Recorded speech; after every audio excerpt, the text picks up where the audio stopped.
Bismillahirrahmanirrahim. Assalamualaikum warahmatullahi wabarakatuh. So hari ini kita kembali kepada PDPR. Untuk kelas RBT hari ini kita akan sambung pelajaran reka bentuk pengaturcaraan. Untuk reka bentuk pengaturcaraan, di akhir pembelajaran murid akan dapat satu menyatakan struktur kawalan pilihan dan ulangan dalam pengaturcaraan. Okey. Apa itu pengaturcaraan? Ini adalah benda baru mungkin, tapi sebenarnya untuk tahun 4 rasanya sudah disebut tentang pengaturcaraan. Okey. Cikgu ulang, tak apa. Apa itu pengaturcaraan? Pengaturcaraan adalah satu ciptaan set perintah atau arahan yang mengarahkan dalam melaksanakan satu tugasan. Maknanya kat sini dia adalah satu set perintah ataupun arahan. Mana kita dah sediakan satu, so kita lakukan apa yang perlu dilakukan untuk selesaikan satu perkara. Okey, arahan ini akan disusun atau ditafsirkan lalu menukar kepada arahan yang boleh dilaksanakan oleh sesuatu. Itu adalah pengaturcaraan. Maknanya dia dah setkan satu, kita follow, kita selesaikan perkara tersebut. Okey. Pengaturcaraan tahun 5 akan fokus pada dua jenis pengaturcaraan. Yang pertama, struktur kawalan pilihan. Yang kedua, struktur kawalan ulangan. Okey, struktur kawalan pilihan. Struktur kawalan pilihan ialah satu pengaturcaraan yang mempunyai dua atau lebih set tindakan sebagai pilihan untuk dilaksanakan. Okey. Terdapat tiga jenis struktur kawalan pilihan, iaitu pilihan tunggal, dui pilihan dan pilihan pelbagai. So maksudnya struktur kawalan pilihan ni dia dah sediakan beberapa set kawalan, set pilihan atau set tindakan. So kita pilih dan dia akan selesaikan sampai tamat.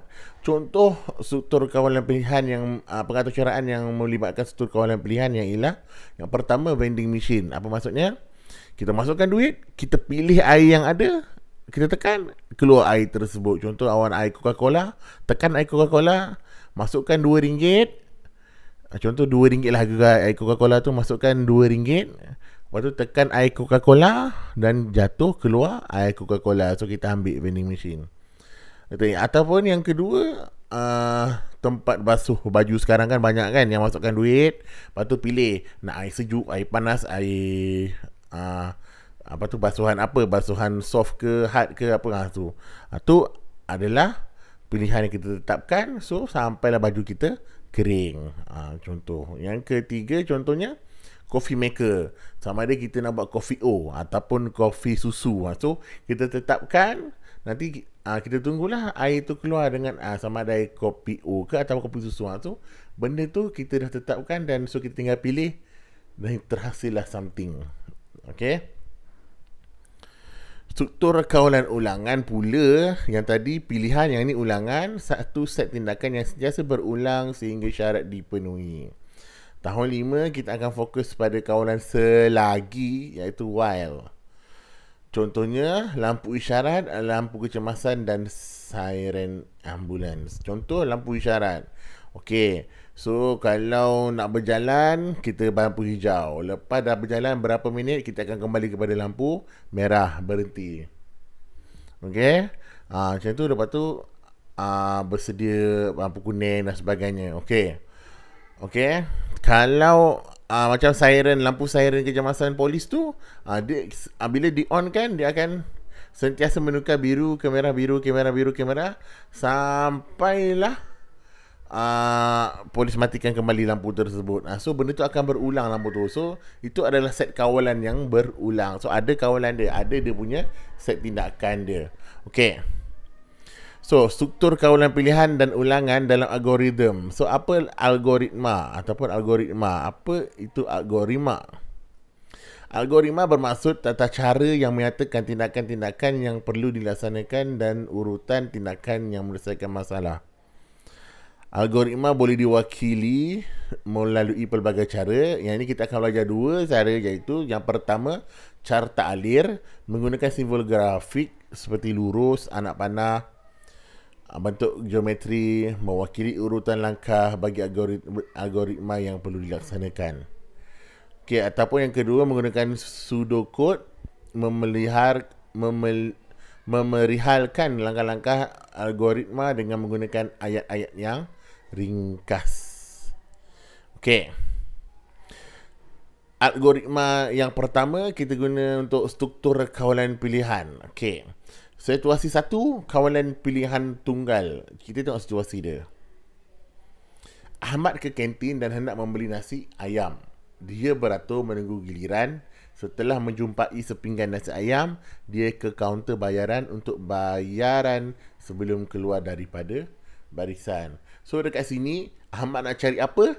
Nasi ayam sahaja. So kalau dia tak jumpa nasi ayam, maknanya dia terus keluar daripada barisan. Okey, tata cara membeli makanan di kantin untuk Ahmad. Yang pertama, dia pergi kantin dan masuk ke dalam barisan. Cari nasi ayam. Ketiga, bawa nasi ayam ke kaunter bayaran jika jumpa, dan buat bayaran dan keluar daripada barisan pergi makan di tempat disediakan. Okey. Kalau kita persembahkan dalam pseudocode ataupun pseudocode menggunakan istilah-istilah yang ringkas. Yang pertama, kita mesti bermula dengan mula. Okey, yang pertama, masuk ke dalam kantin dan baris. Cari nasi ayam yang dikehendaki. Jika nasi ayam dijumpai, pergi ke kaunter bayaran. Tamat jika keluar daripada barisan dan ke tempat makan. So, tamat. Itu pseudocode dia. Pseudocode ni kira macam istilah yang ringkas untuk tata cara tersebut. Okey. Kalau dalam carta alir, mula masuk kantin dan beratur.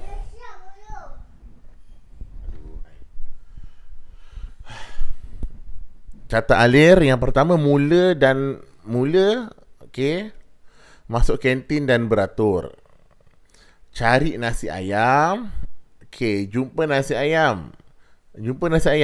Okey, kalau jumpa, ya pergi kaunter bayaran dan buat bayaran. Okey, keluar barisan dan ke tempat makan. Lepas bayar dan keluar barisan. Jika tidak jumpa, terus keluar dari barisan ke tempat makan dan tamat. Ini adalah carta alir dia. Okey, bermula daripada mula, masuk kantin, cari nasi ayam, jumpa nasi ayam. Kalau jumpa, ya jumpa, pergi kaunter bayaran, lepas bayar, keluar barisan dan tamat. Jika tidak, keluar. So dia satu je pilihan dia, sama ada dia jumpa atau tidak. Okey. Algoritma struktur kawalan pilihan juga. Situasi kedua, kawalan dua pilihan. Ahmad ke kantin dan hendak membeli nasi ayam. Jika tiada, dia akan membeli roti, coklat dan air. Dia beratur menunggu giliran. Setelah memilih makanan, dia ke kaunter bayaran untuk bayaran sebelum keluar daripada barisan. Kat sini diberi dua pilihan. Satu, nasi ayam. Jika tiada, dia beli roti dan air. Okey, so tata cara dia, pergi kantin dan masuk barisan, cari nasi ayam, jika tiada beli roti dan air, bayar di kaunter bayaran, buat bayaran dan keluar daripada barisan, pergi makan di tempat yang disediakan. Okey, dalam kalau kita nak gunakan pseudocode untuk menyatakan pengaturcaraan tersebut, so dia mula masuk ke dalam kantin, cari nasi ayam, jika dijumpai pergi ke kaunter bayaran. Jika tidak dijumpai, ambil roti dan air, pergi ke kaunter bayaran. Tamat jika keluar daripada barisan dan ke tempat makan. So, tamat. So, dalam carta alir, kita mula. Lepas tu kita masuk kantin dan beratur. Cari nasi ayam. Jumpa nasi ayam, ya, pergi ke kaunter bayaran dan buat bayaran. Jika tidak, ambil roti dan air. Ya, dah ambil, ada, pergi kaunter bayaran dan buat bayaran. Jika tidak, keluar dari barisan dan ke tempat makan. Okey, selepas dah bayar, samalah, pergi keluar ke barisan, keluar dari barisan dan ke tempat makan. Tamat. Algoritma struktur kawalan pilihan. Okey, situasi ketiga, kawalan pilihan pelbagai. Ahmad ke kantin, dia hendak membeli nasi ayam jika ada. Jika tiada, dia akan membeli mi goreng. Jika tiada, dia akan membeli roti dan air. So kat sini ada berapa pilihan? 3. Nasi ayam, mi goreng dan roti dan air. Setelah dapat makanan, dia ke kaunter bayaran untuk bayaran sebelum keluar daripada barisan. Jika tiada makanan, dia akan keluar daripada barisan dan kantin tanpa membeli apa-apa. Okey, dalam tata cara dia, pergi ke kantin dan masuk barisan, cari nasi ayam. Jika tiada, pilih mi goreng. Jika tiada mi goreng dan nasi ayam, pilih roti dan air. Jika tiada, terus keluar barisan. So, bayar di kaunter bayaran, buat bayaran dan keluar daripada barisan, pergi ke makan tempat disediakan. Okey. Pseudocode dia, mula masuk ke kantin dan berbaris. Cari nasi ayam. Jika dijumpai, pergi kaunter bayaran. Jika tidak, pilih mi goreng, pergi kaunter bayaran. Jika tiada mi goreng pula, pilih roti dan air, pergi kaunter bayaran. Jika tiada, keluar dari barisan ke tempat makan. Tamat jika keluar daripada barisan dan ke tempat makanan. Tamat. Okey, catat alir. Mula masuk kantin dan beratur. Okey, macam biasa tadilah. Yang kedua, cari nasi ayam. Jumpa tak nasi ayam? Kalau jumpa nasi ayam, ya, pergi kaunter bayaran dan buat bayaran. Jika tidak, cari nasi goreng. Cari mi goreng. Jumpa tak mi goreng? Kalau ya, pergi ke kaunter bayaran. Jika tidak, cari roti dan air. Jika ya, pergi kaunter bayaran. Okey, lepas dah bayar, pergi keluar dari barisan dan ke tempat makan. Tapi jika roti dan air juga tiada, pilihan pertama ayam tak ada, mi goreng tak ada, roti dan air pun tiada, so keluar dari barisan dan ke tempat makan. So tamat. So nanti, mana kalau dia tak ada tiga-tiga tu, tak tahulah dia makan apa. Dia mungkin dia kongsi dengan kawan dia pun, kita tak pasti. Struktur kawalan ulangan. Okey, contoh struktur kawalan ulangan macam mana pula? Situasi 1, kawalan ulangan selagi. Ingat, tahun 5 kita belajar kawalan ulangan selagi tu maksudnya satu benda sahaja ulangannya. Okey, satu sahaja. So, Ahmad dan rakan-rakan kelasnya menyertai latihan untuk hari sukan. Cikgu Ahmad meminta rakannya beratur dalam trek larian dan diminta berlari sebanyak 3 pusingan. Situasi pertama. Dalam pseudocode, kita mula beratur dalam trek larian. Berlari keliling trek. Selagi belum cukup 3 pusingan, teruskan larian. Selagi, sebab tu nama dia selagi. Ulangan selagi. Teruskan larian, tamat selagi, tamat. Dalam catat alir, mula dalam bentuk catat alir. Okey.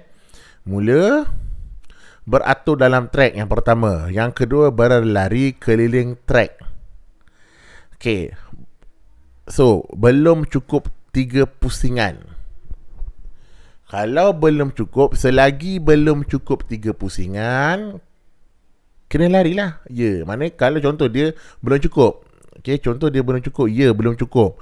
So, teruskan membuat larian sampailah complete. Jika belum cukup 3 pusingan, kalau kata kita dah cukup, mana kita tidak.